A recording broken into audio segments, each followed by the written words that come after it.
Hello, welcome to APP virtual lectures. We have two viewer audiences, APP to APP and My Catholic Doctor.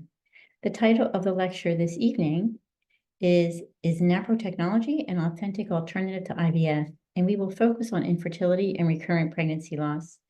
My name is Sharon Best. I'm a physician assistant, and I practice in a very specialized niche of OBGYN care called NaProTechnology. NaPro providers can treat pretty much any condition that would come into a typical OBGYN office, but we do specialize in infertility. About half of my patient panel has either one of these diagnoses, infertility or recurrent pregnancy loss. The company I work for is called My Catholic Doctor. We employ 180 physicians across 49 states, and we do offer medical care in almost every specialty. I have no disclosures, but I do have the typical disclaimer in that all APP to AP lectures are for educational purposes only, and we are not giving you clinical advice for your individual patients. Objectives for today, we'll take a look at what is NaProTechnology in the Crichton model system. Of course, we'll look at etiology, risk factors, prevalence of infertility and recurrent pregnancy loss. And I'll also compare the diagnostic workup and the treatment management between what one might receive in a mainstream medicine fertility clinic as compared to what a woman will receive if she is being cared for by a NaPro provider. This is a website that I created for purely educational purposes, so everything I'm teaching you today will be spoon-fed to you on this website. And in addition, you can look at how we treat many other gynecological conditions using NaPro. What is NaProTechnology? NaProTechnology is a medical and surgical practice in which a provider, so a physician and PA, undergoes a unique training program at the St. Paul VI Institute in Omaha, Nebraska. They do offer also a surgical fellowship for trained OBGYNs to allow them to increase their skills in the area of reproductive endocrinology. NaProTechnology was created by Dr. Thomas Hilgers when he was a faculty at the Crichton University. Initially, he created a method of tracking a woman's menstrual cycle called the Crichton model system. After about 10 years of receiving thousands of charts, he recognized that patterns were starting to emerge that lent some weight to specific diagnoses. And that's how NaPro was born. A little refresher on anatomy and physiology for those of you who may not work in OBGYN. We have something called the hypothalamic pituitary ovarian axis, named for the structures that are involved in the normal menstrual cycle. So at puberty, a young woman in the hypothalamic level, which is an area of the brain just above the brain stem, she will start to secrete a hormone known as gonadotropin-releasing hormone, which is secreted in a pulsatile fashion. GnRH will go right to the pituitary gland, which is a very small gland about the size of the pea in the center of the brain. In turn, the pituitary will secrete follicle-stimulating hormone, hence its name tells you its function. It will stimulate a follicle growth. So a woman is born with all the eggs she'll ever have in her ovaries. Starting at puberty each month, when she begins to undergo this process, every month, if everything is normal and healthy, she will begin to mature a few of those eggs inside a fluid-filled follicle. As these follicles are growing, the cells secrete estradiol and progesterone, but estradiol to a much higher level. When estradiol is secreted in the blood, it will go to the uterus and it will cause the endometrium to thicken. It will also go to the cervix and it will cause the buildup of what we call a mucus pattern that will reflect this follicle growth. It's one of the biomarkers we're looking at the Crichton model chart. If everything is normal and healthy and estradiol reaches a certain level in the blood, it will feed back to the pituitary, and the pituitary will secrete luteinizing hormone, which will cause that follicle to rupture, hence ovulation will occur. And then that follicle will change in structure and function, and it will become a corpus luteum.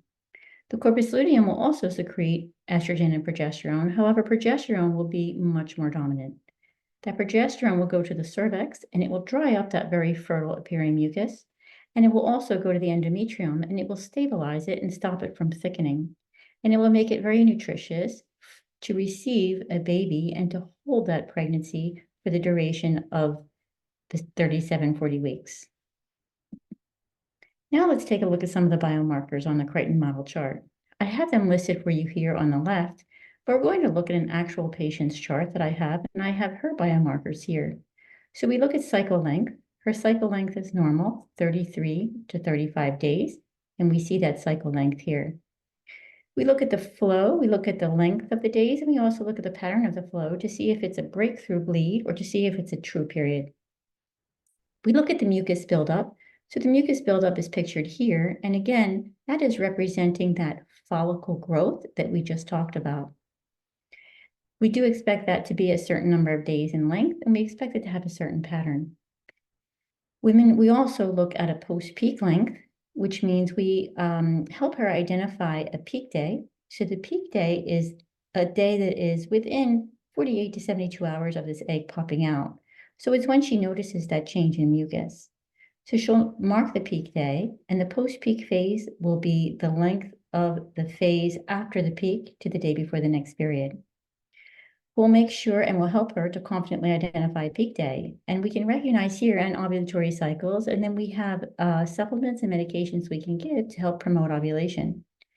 We'll look for tail and brown bleeding. So one day may be normal, but 3 or 4 days is not. And it's one of the biomarkers that can help us or lend some weight that she may have a condition called chronic endometritis, which is a low-level bacterial infection in the endometrium that is known to cause recurrent pregnancy losses.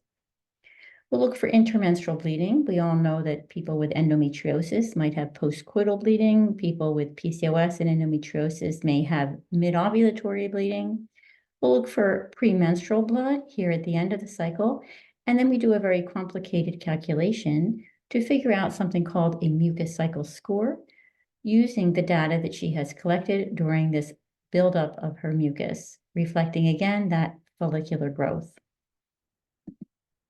Now, what are definitions? Well, all of the major bodies that work with infertility, so the American Society of Reproductive Medicine, the European Society of Human Reproduction and Embryology, and ACOG, the American College of Obstetricians and Gynecologists, all have the same definition of infertility, which is the inability to establish a pregnancy after 12 months of unprotected sex. NaPro, actually, if you are using the Creighton model system, we're so sure of its accuracy that we will give the woman a diagnosis of infertility if she has been unable to establish a pregnancy using our method of fertility timed intercourse around that peak day, if she's been unable to establish a pregnancy in 6 months. Now, recurrent pregnancy loss, we all agree, everyone is on the same page, that the definition of that, in order to meet criteria, the patient must have at least 2 pregnancy losses at less than 20 weeks gestation, confirmed by an ultrasound. Now, in the real world, in infertility clinics and in NaPro clinics, we are picking up these pregnancies before an ultrasound would even show a baby in the uterus. So we do count that if we have serum HCG documented, that those were actual pregnancies. Chemical pregnancy is a definition that is a little newer in the last decade or so. It's really not used by NaPro providers because we do just look at as soon as conception takes place, we do believe that's a human life, and we just call it a pregnancy. So a chemical pregnancy in the infertility clinic is considered one of those early pregnancies where the woman didn't even oftentimes miss her period yet. The prevalence of infertility. Some common conditions that we know are affecting infertility are endometriosis, PCOS, premature ovarian failure, congenital uterine anomalies, even fibroids and some polyps, but there are many more. One interesting caveat is that secondary infertility, so the woman has easily achieved her first pregnancy, but now she's having trouble with her second, is much more common than primary infertility. And you can see that the stats are pretty staggering. About 8 to 12% of couples of reproductive age in the US suffer from infertility. And from among that 8 to 12, about 20 to 30% of those cases are considered to be due to male factor. So how about the prevalence of recurrent pregnancy loss? Well, we have about 23 million miscarriages every year worldwide, so about 15.3% of all pregnancies. Approximately 2.5% of pregnancies will result in miscarriage in the US, with up to 50% of them not having a clear defined etiology. Why is it difficult for us to really nail that down?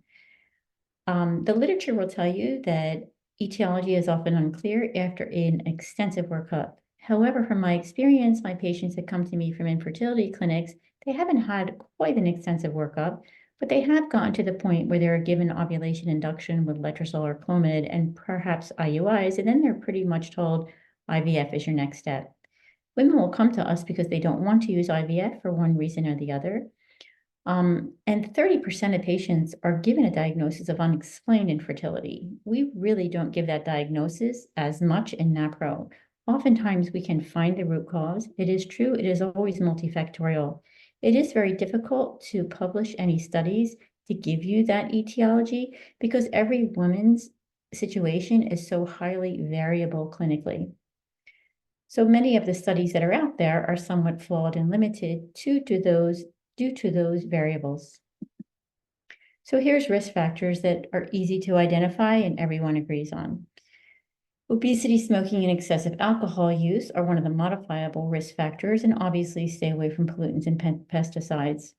Interestingly, these initials are wrong. It's the American Society of Reproductive Medicine committee opinion believes that night shift will also increase the risk of recurrent pregnancy loss, and I have certainly seen that in my patients.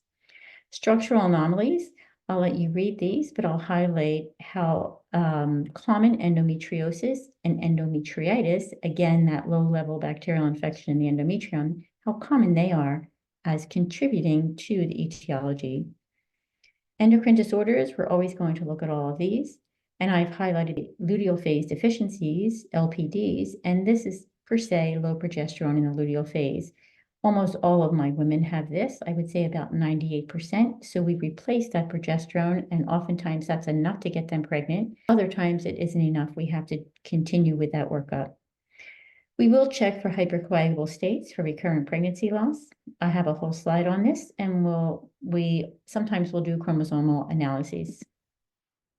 I'm not, again, going to belabor this slide. You can read the different types of congenital uterine anomalies. But down here, Chan et al. Published a systemic review indicating the prevalence of congenital uterine anomalies. In the general population, it's about 5.5%.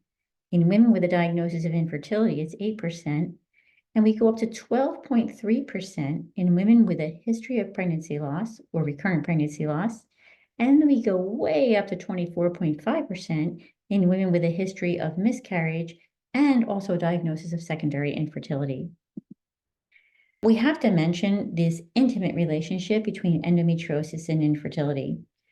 So there was two publications, one Masser et al. And Prescott et al., and they both indicated that 30 to 50% of women are estimated to have endometriosis-related infertility.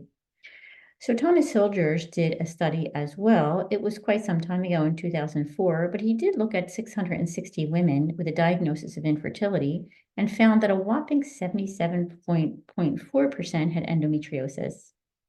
So NaPro surgeons, as I mentioned, undergo a one-year fellowship, and they do learn very meticulous surgical skills that are including but not limited to something called a near contact approach, where they use a high-powered camera and they can pick up even these very small endometrial ectopic implants and take care of them. And they also employ something called a near adhesion-free technique. So they have ways to keep the post-surgical adhesions down to extremely minimal amount, which again will help with fertility. You can learn more about this on my website, and if you go to the laparoscopy webpage. Just a few caveats about the near contact approach. It is a high-powered camera. They also do a systemic survey review. Again, they pick up microscopic implants that are missed with a general camera used in a laparoscopy, and they do record their procedures and show that video to the couple. The near adhesion technique, they use a very delicate CO2 laser that helps preserve fertility. They bury all their sutures, and they also often use an absorbable graft to keep down the adhesions. So I want to give a shout out to Dr. Naomi Whitaker. She is the #1 NaPro surgeon in the state of Pennsylvania. She is so sought after. She books out about 1 year and 3 months, but she is excellent, and that's why women want to go to her. She has created a masterclass in endometriosis and surgery for a very reasonable fee. The course is geared to both patients and physicians. So the first few sections are geared a little bit more to patients, but then she gets into surgical skills and techniques, and you can gain a lot of information, and probably any OBGYN out there that is interested in acquiring a higher level skill can probably do that with taking this course. Again, she will go over some advanced multifaceted management of endometriosis in the context of a fertility-minded restorative approach.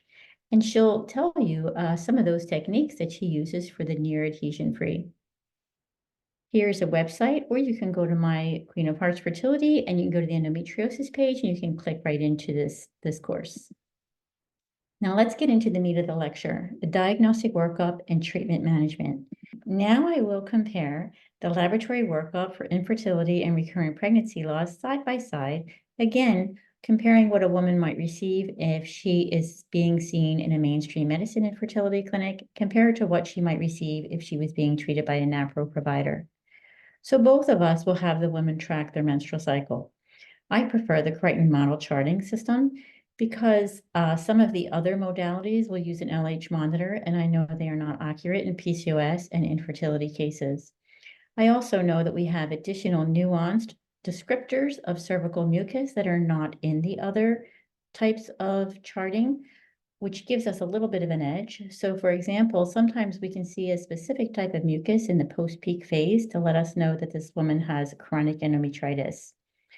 We both will do cycle day 3 labs, FSH, LH, and estradiol, and AMH when indicated. We both will check for androgens. However, NaPro providers will generally do a little bit more of a deeper dive here.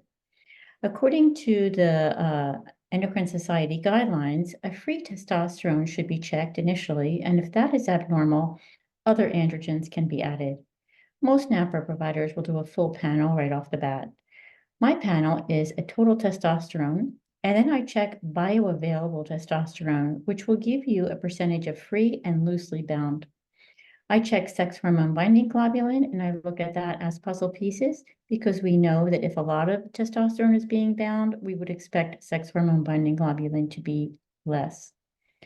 I always check DHEAS because some of the PCOS patients are driven by the adrenals, not by the ovaries. They can have totally normal testosterone, but very high DHEAS. It's giving them a clinical hyperandrogenism. Androstenedione often will be reflective of if it's very high, you often will see a very high LH level. And many of us will screen for non-classic congenital adrenal hyperplasia. We know that 17-OHP will screen for that, and that is a mimic of PCOS. We both will check prolactin. High prolactin can cause menstrual abnormalities. We will both ask the patient to remember to abstain from sexual intercourse, not to have any nipple stimulation, and we also add no rigorous exercise for 48 hours prior to that lab draw.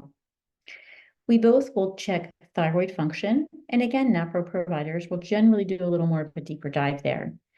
Some of us will check reverse T3. Personally, I prefer not to check that because I prefer to treat my thyroid abnormalities with Synthroid if they are hypo.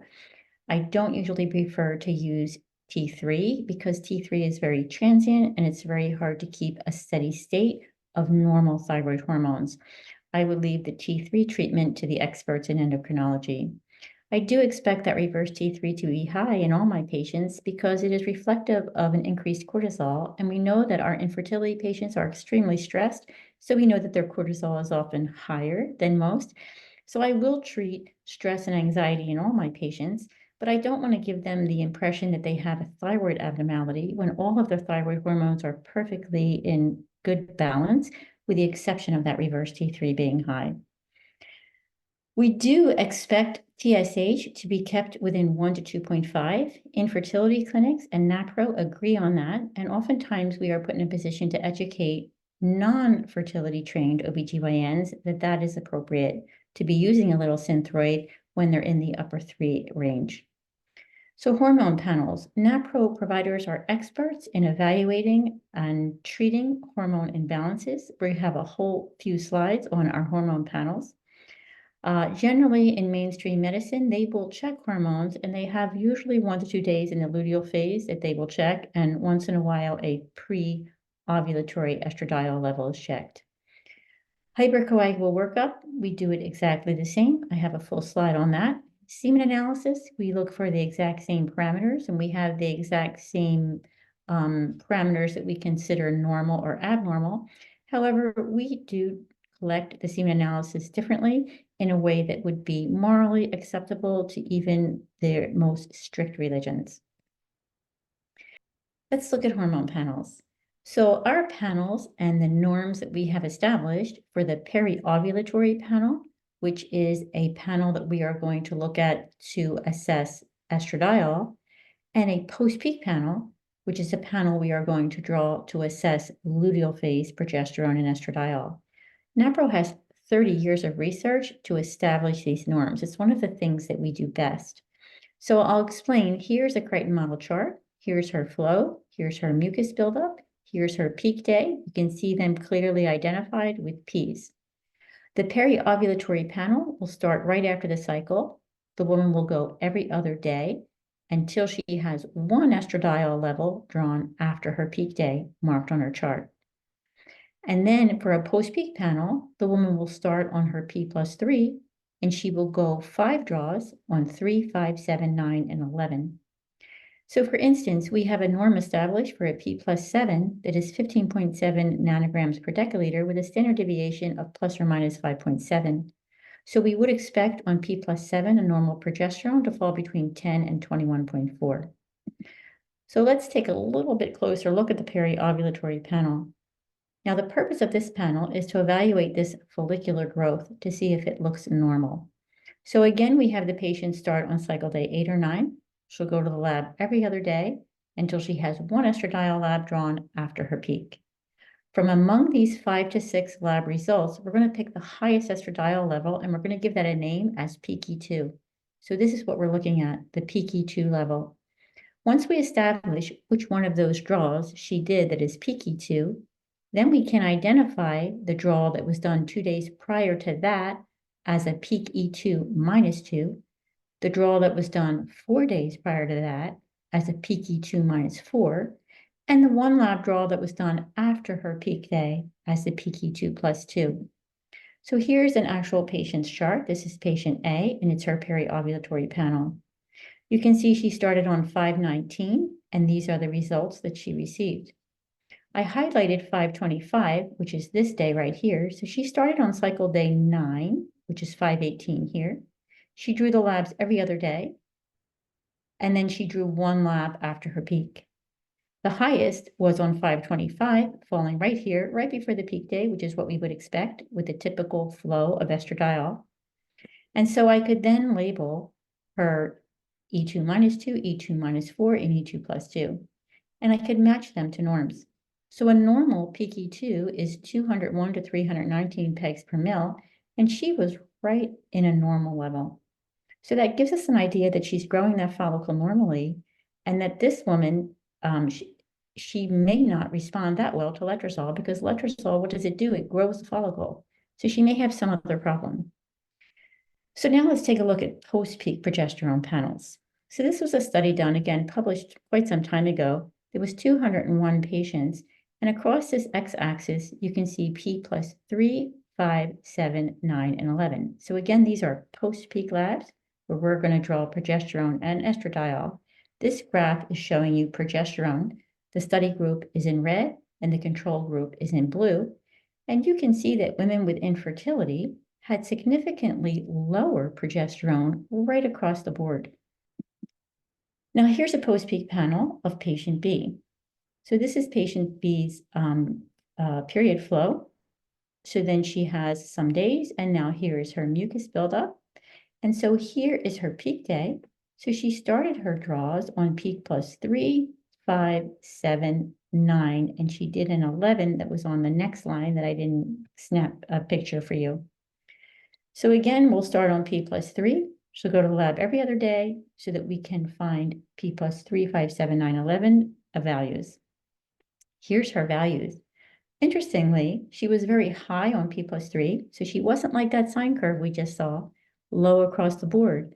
She was high on 3, 5, 7 was pretty normal, but it was a low normal. And then between 7 and 9, she drops by 50%. That is a criteria that NaPro has established to be a luteal phase deficiency type 3, very often missed in the infertility clinics. That gives us some information that it is probably not the follicle buildup that is abnormal, but there's something in the endometrium that is abnormal. So we look at type 3 luteal phase deficiency as an endometrial receptivity problem. So here's a list of the NaPro luteal phase deficiency types. We have 1 and 2, which are going to look like that sine curve where 3, 5, 7, 9, 11 results will all be lower than their established norms. The difference between 1 and 2 is 1 will have a short post-peak phase of 8 days or less than 8 days, and type 2 will have a normal length post-peak phase, which has been established by NaPro to be 8 to 17 days. Now, the type 3, as we mentioned, will have a precipitous drop in progesterone after the P7. And again, we suspect that this is not a follicular dysfunction, not a problem in the follicle developing, but an endometrial receptivity problem. So what are those two problems?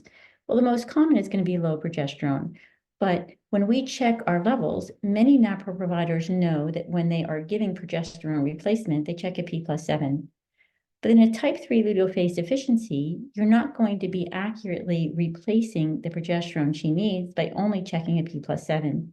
You really should check a P+7 and a P+9 to see if her therapeutic dosing is now adequate. So what are endometrial receptivity problems? This is again patient B. She had a diagnosis of polycystic ovary syndrome, luteal phase deficiency type 3, as we said. She also was diagnosed with chronic endometritis by an endometrial biopsy.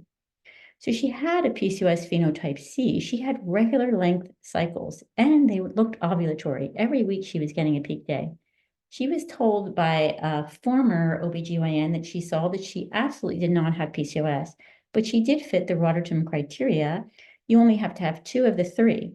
You do not have to have long and ovulatory cycles anymore to have a diagnosis of PCOS. There is a phenotype C that has normal ovulatory cycles, but she had high serum androgens, and she also had very large ovaries. We have specific criteria that the ovary volume has to reach in order for her to meet that diagnostic criteria. So this woman ended up going to a NaPro surgeon because she was a recurrent pregnancy loss. I had done most of the medical workup. The NaPro surgeon did a hysteroscopy with an endometrial biopsy, and he had been trained to look for areas that were suspicious for chronic endometritis. Those areas look like little strawberry poikiling, and that's where he's going to take his biopsy. So an in-office biopsy where you use the suction device, like the straw, will miss chronic endometritis because you will miss the specific areas of the endometrium infected at least 20% of the time. So you will have a lot of false negatives. So a hysteroscopy done by a trained infertility specialist to look for these abnormal areas is what is in the woman's best interest. Once we get that biopsy from the area that does not look normal, we have to send it for a specialized type of stain called a CD138 stain. You can see more information on my website about this stain, and you can see the literature that supports it, but it's going to look for an infiltration of plasma and other inflammatory cells. And then once that stain is positive, the tissue must be sent for culture and sensitivity because you want to find out what is that pathogen that's in there and how we treat it. Chronic endometritis has had studies done for over 30 years. There's about 7 or 8 bugs that come up very frequently, and they haven't changed over decades. However, this woman did have a more unusual bug. Most of the bugs are gram-negative. This woman had a gram-positive type of bacterial infection, so she used Keflex twice a day for 10 days, and she achieved a pregnancy the next month. We believe that chronic endometritis came back because she did struggle through that pregnancy with subchorionic hemorrhages that we were handling. We have a supplement we give for them. And I will do a case presentation on this specific patient in September and walk you through exactly what happened with her. She did have a beautiful, healthy baby boy delivered in March of 2024. So let's look at the hypercoagulable workup. Well, some of the hypercoagulable conditions are inherited thrombophilias. So factor V lead-in and prothrombin variant, this particular one, are the top two. Of course, we've all heard of protein S and C, antithrombin 3 deficiency, and the MTHR mutation. This is highlighted with several studies cited because we are no longer supposed to be checking for this because there is no data to support that it is hypercoagulable, so it should not be treated. Now, we do know that some women that have this mutation do not metabolize folic acid, and that's why I generally recommend folate in the prenatal vitamins, so we'll automatically cover that. We will automatically be able to make sure everyone is being able to absorb the folic acid we're giving them to present the neural tube defects. Antiphospholipid syndrome is a hypercoagulable condition. Anticardiolipin antibody, beta-2 glycoprotein, and lupus anticoagulant are recommended by the Endocrine Society, by all of the major professional bodies to be checked in women who have recurrent pregnancy loss. So once we get a positive here, she will go to hematology oncology because she will be making clots easy, and that may be why she is having recurrent miscarriages. However, it's a good idea to also send her to a rheumatologist to look for other types of autoimmune diseases that may be able to be treated because we know autoimmune diseases run together. So karyotyping can be done as well. It's not always done in my patients. It's sort of a last-ditch effort, and that is what the Endocrine Society recommends as well. Now, my particular NaPro workup for the first hypercoagulable labs are the three that are under APS. And I will ask the patient, do you want me to add the factor V lead-in? We used to check them all, but now the insurances aren't paying for them and they're quite expensive. So some of our women were getting socked with bills that were about $1,000 for these labs. So I explained that to the patient. I let her know that this is the one that encompasses about 50% of these genetic mutations that can predispose her to making a clot more easily. And I tell her I'll add it into this group, and sometimes the insurances just pay for it, and other times they're going to tease it out, parse it out, and charge her for it. So I leave that up to the patient if she wants me to order that. If the factor V lead-in is positive, I will go ahead and check for the protein S and protein C, and I don't think an insurance company will fight me about that. And if she has 2 inherited thrombophilias positive, I think she would deserve Lovenox. Let's take a look at the semen analysis and how it's different. So everything is the same with the exception of how we collect. So NaPro providers, again, treat women of all different religious affiliations, and many of them that come to us are Catholic, and they don't want to use IVF for moral reasons. So according to some religions, Catholic is among them, but there are certainly a number of other religions, masturbation is considered to be immoral. So they don't want to give a semen analysis in that way. So we allow them to give a semen analysis a little bit differently through a company called ReproSource. You can look at this company. If you go to my website, the semen analysis webpage will walk you through all of this and take you to the ReproSource site and show you some documents.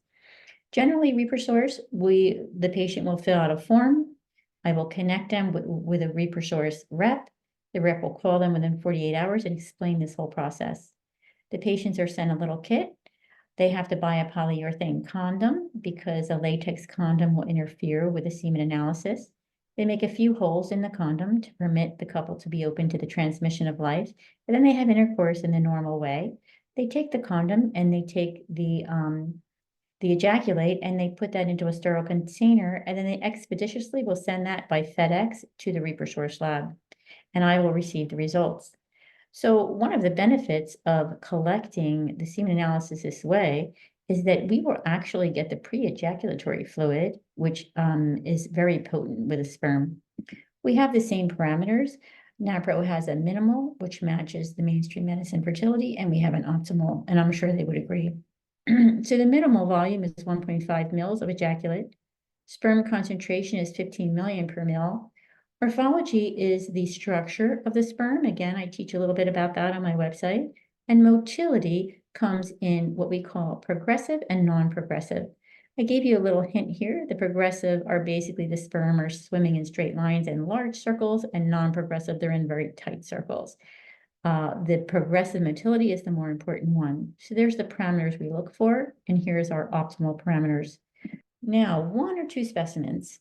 If he has a good normal specimen, you don't need to repeat. But if he has a specimen that has some lower parameters, especially if they're low normal, like very close to the normal level, a second specimen would really be recommended and should be done.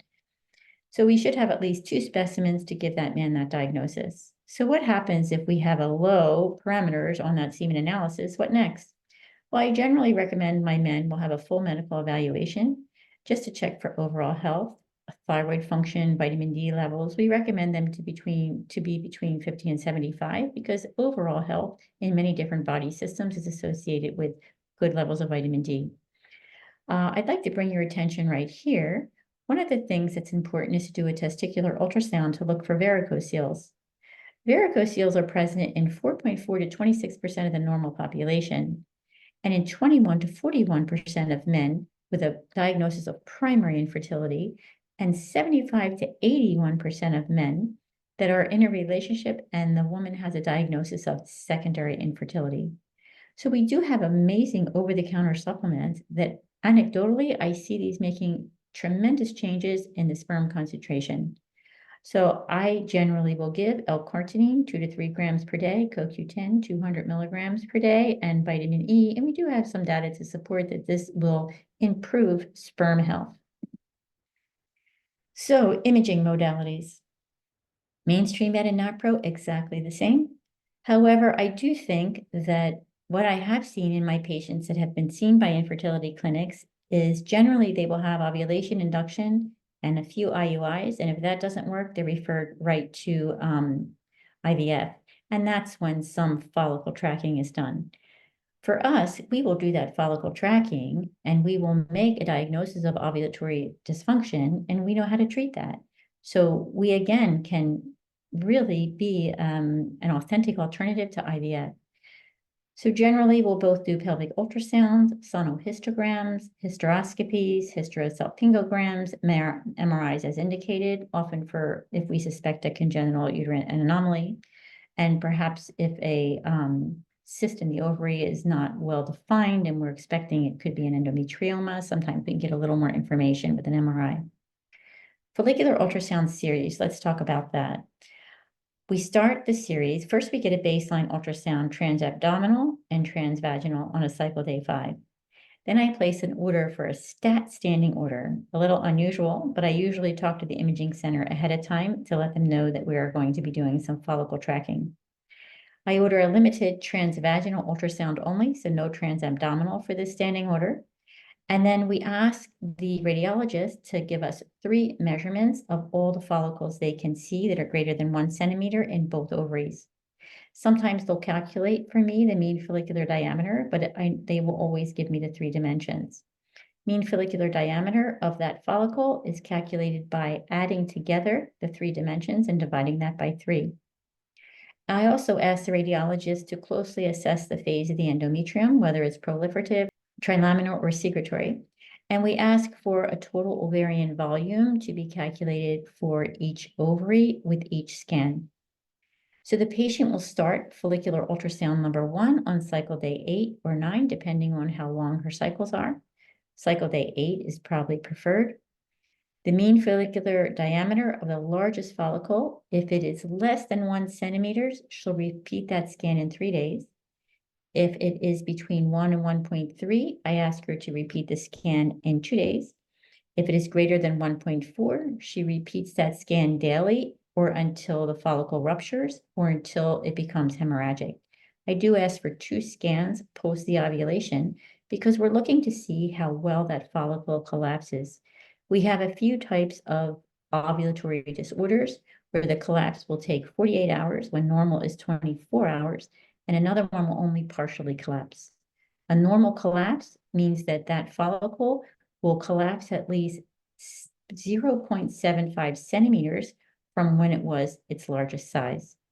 So how does this follicle tracking guide our treatment? And does it change our plan? It certainly does.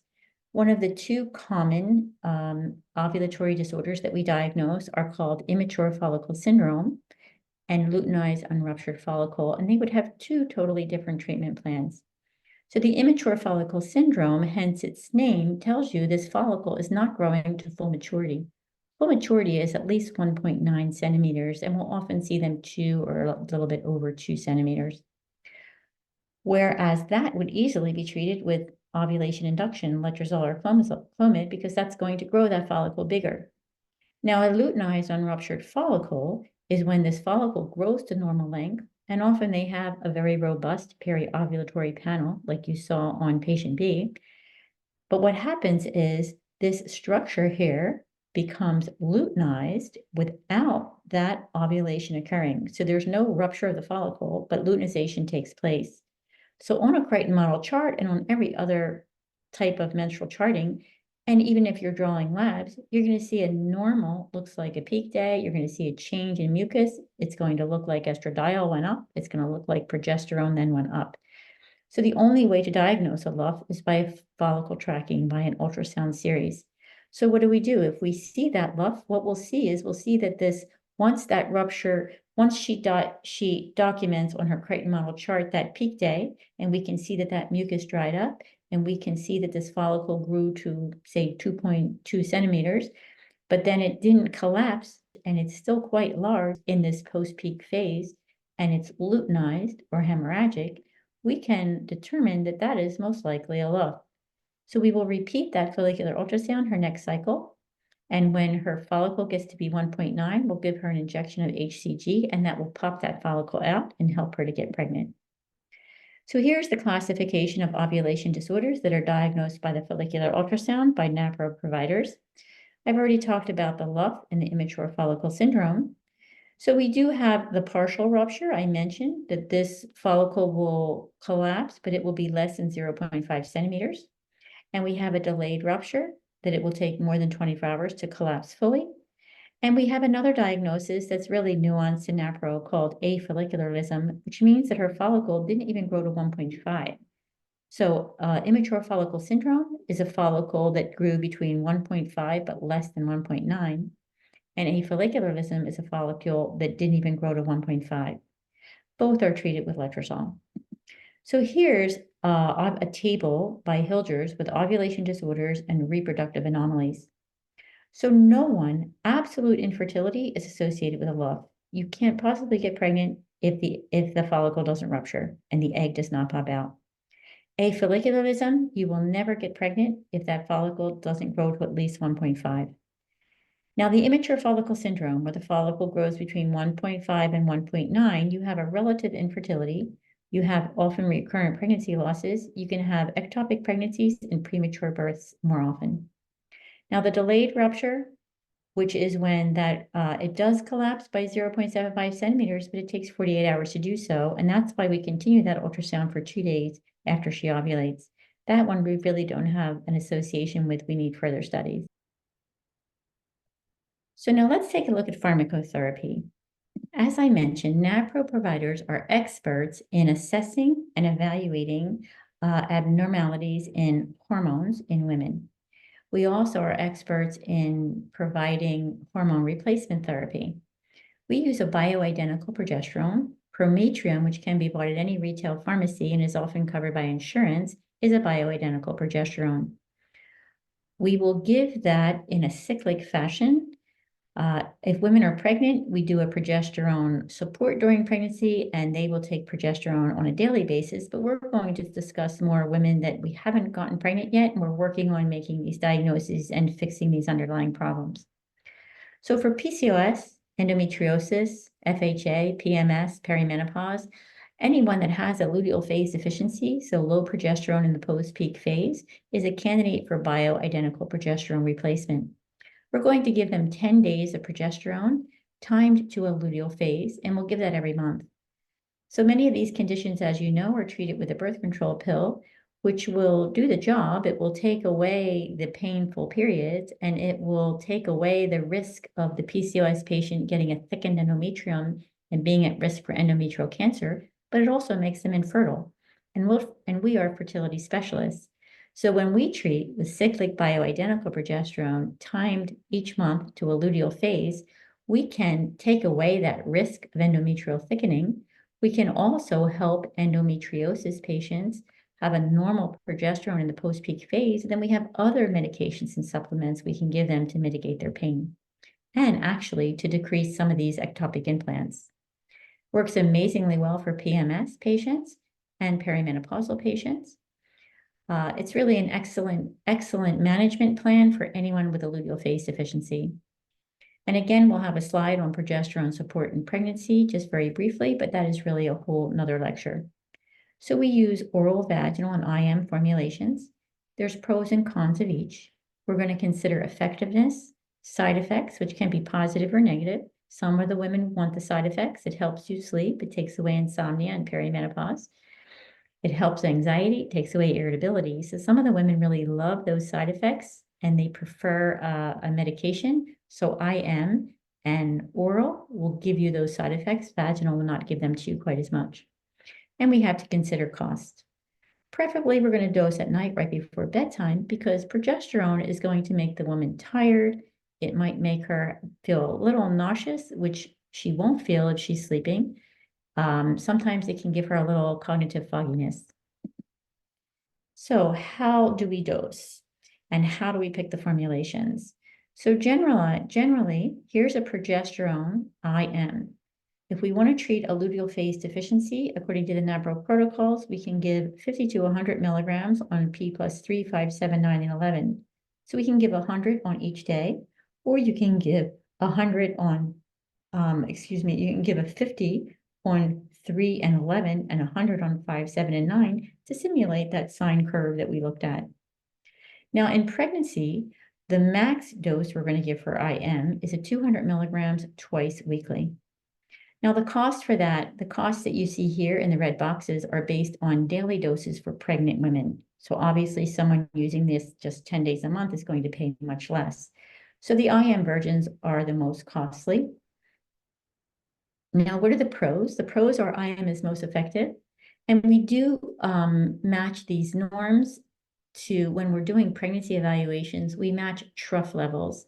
So we're going to have the most accurate trough levels in pregnancy with an IM formulation. What are the cons?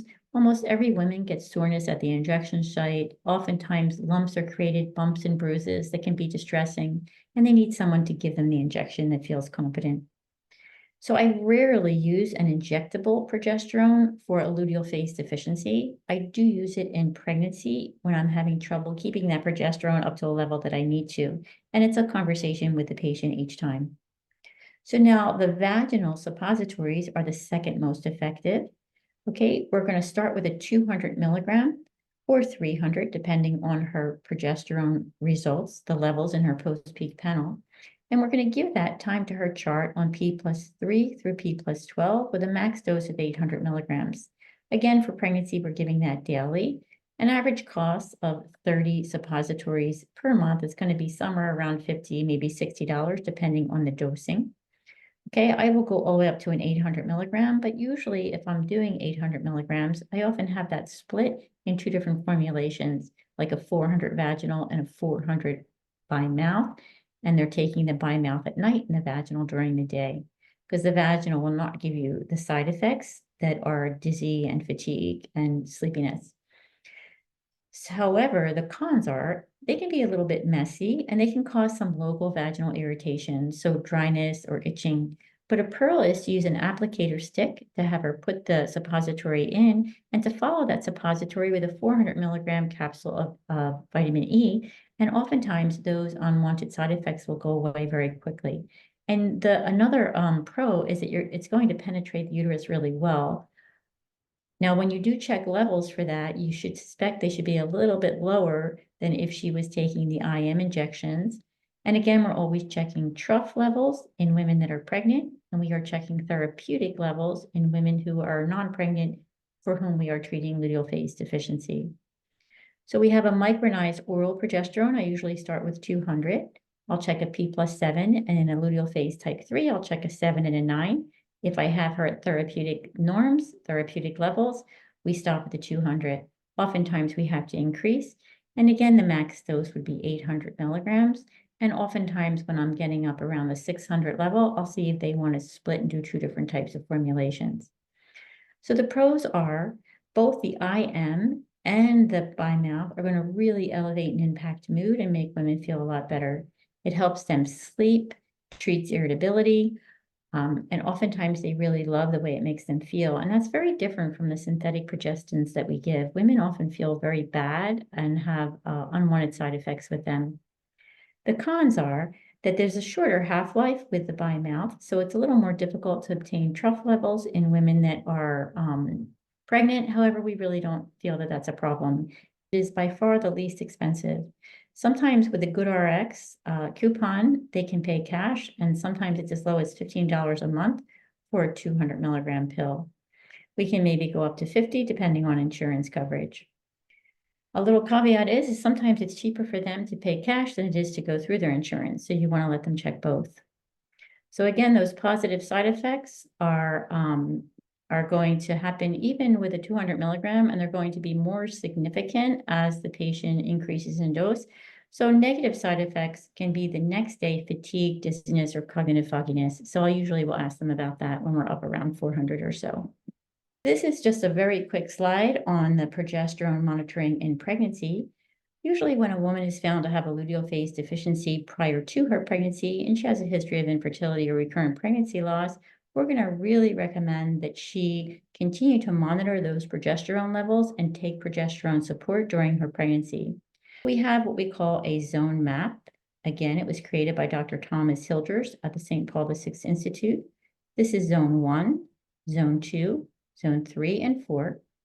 These are the progesterone levels on the y-axis, and these are the gestational weeks on the x-axis.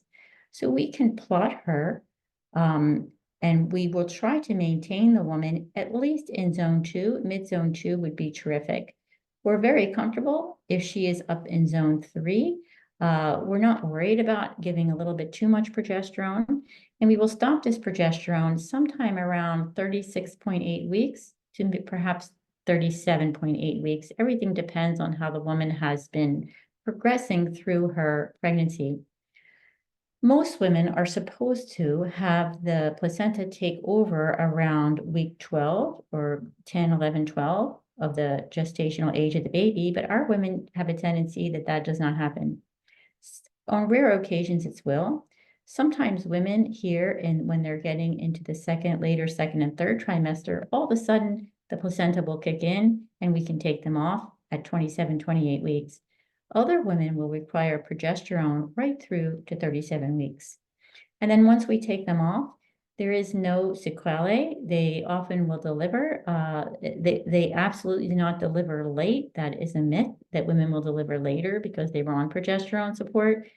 Especially remember about the half-lives. The half-lives are only really from 12 to 72 hours. What else do we do? Both mainstream medicine and fertility and NaPro are going to optimize thyroid function and decrease insulin resistance. Again, TSH should be maintained between 1 and 2.5. And when our patients go to a general endocrinologist or a general OBGYN, we often have to educate them that it is optimal for women with difficulties getting pregnancy to have that TSH maintained between 1 and 2.5. So we will be giving a little Synthroid even when they're in the low 3 levels. Fertility people understand that, but people who are not experts in fertility really don't.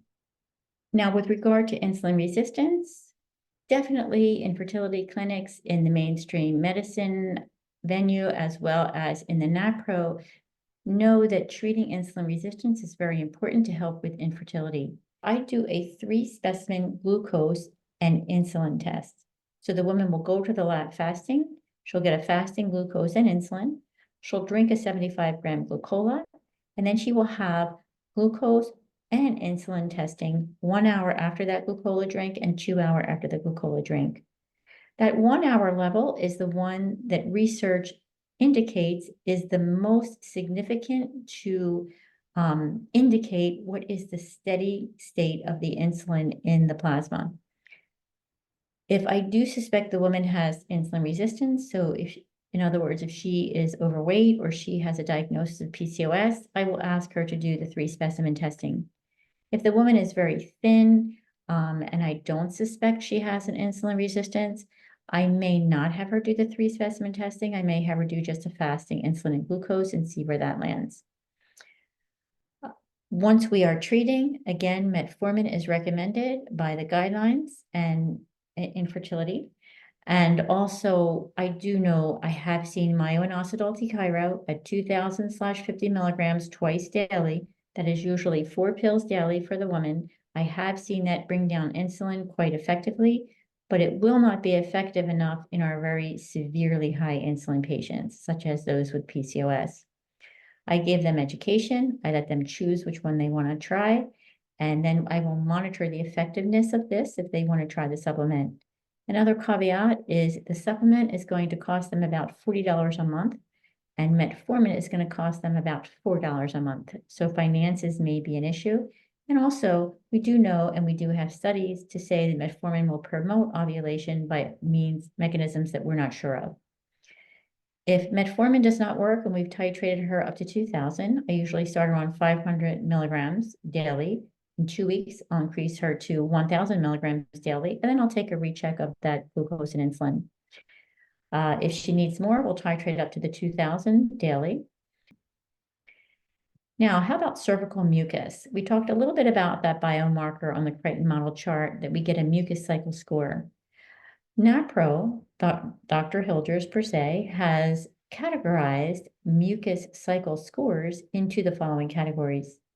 So we have regular, intermediate, limited, and dry. We want to keep the woman up in this area between 9.1 and 16.0.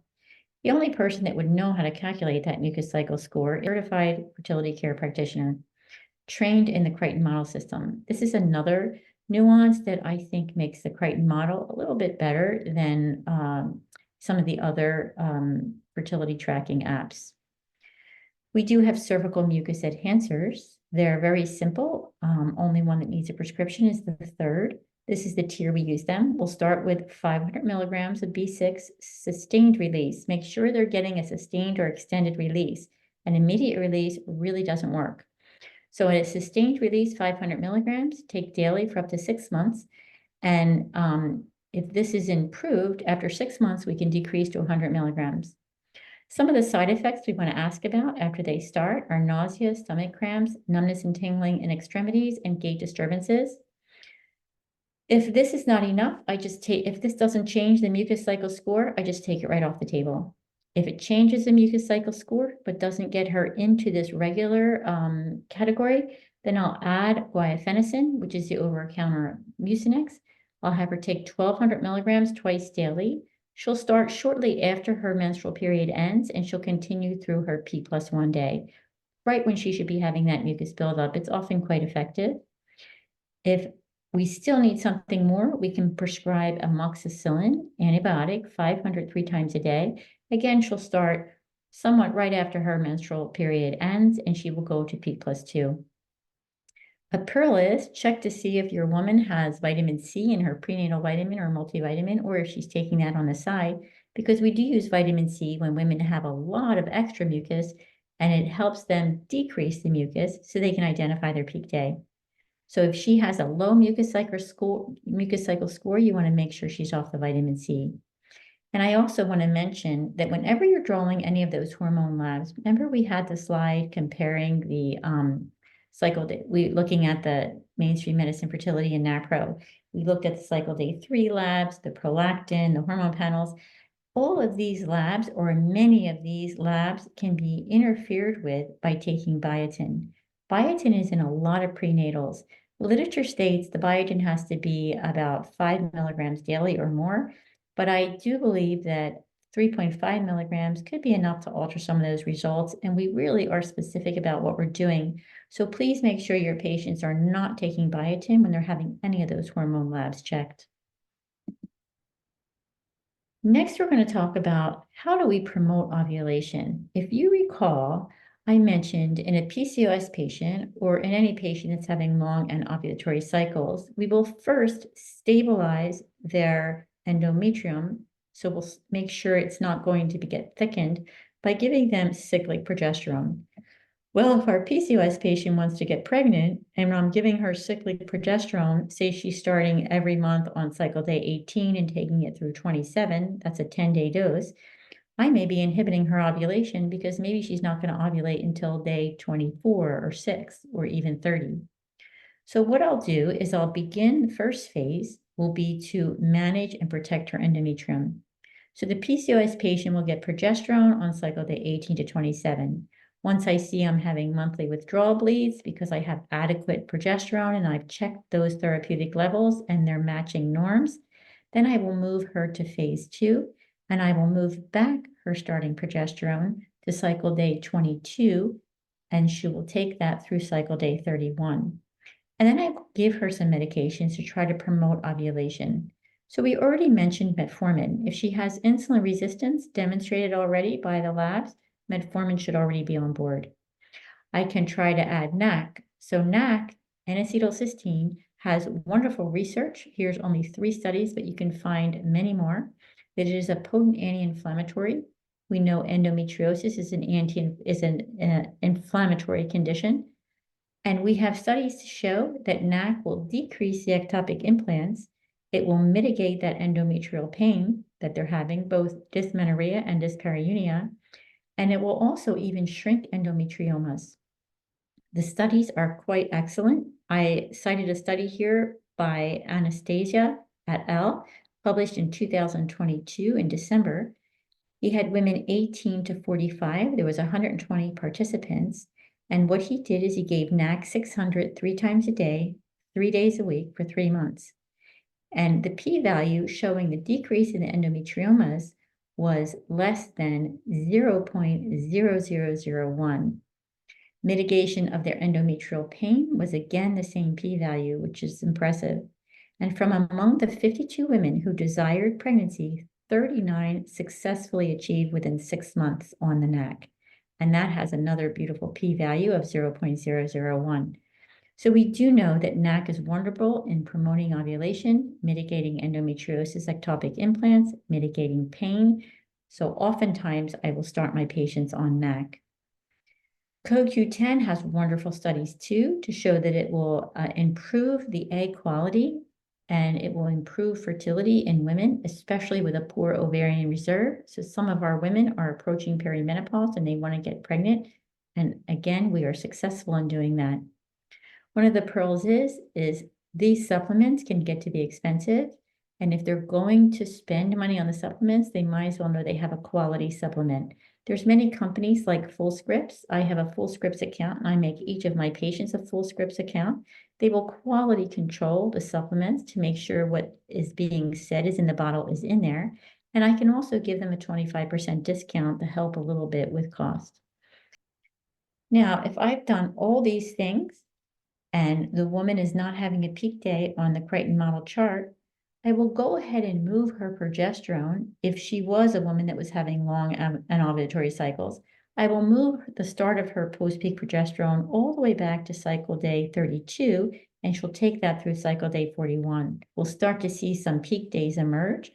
We can also do a test called a peak plus 3. So we have norms. If that peak plus 3 level is greater than 3.1, we can pretty much confirm she's had an ovulatory event. So that can be a helpful tool too that NaPro providers use.